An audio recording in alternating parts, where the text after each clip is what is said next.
Le volume commercial annuel entre l'Irak et l'Iran représentait 11 à 12 milliards de dollars avant les dernières sanctions américaines. De nombreuses entreprises irakiennes qui travaillent exclusivement à l'importation et à la vente de produits iraniens connaissent maintenant un problème. Les marchés et les entreprises locales pourraient être perturbés car les clients irakiens sont habitués aux produits iraniens malgré l'existence de solutions de remplacement.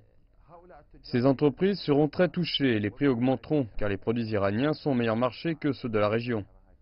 Mais le commerce n'est pas la seule préoccupation. Les zones centrales et méridionales de l'Irak importent chaque année 1300 mégawatts d'électricité et 14 millions de mètres cubes de gaz naturel d'Iran pour répondre aux besoins de la population.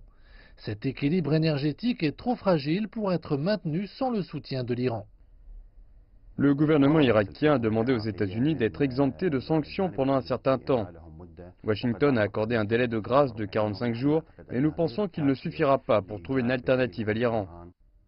Les États-Unis ont clairement signifié que l'Irak devait se conformer aux sanctions et que son gouvernement ne pouvait prendre le risque que des sanctions soient imposées aux entités et aux personnes qui passeraient outre. Bagdad tente donc de trouver une solution acceptable à la fois pour Washington et pour Téhéran.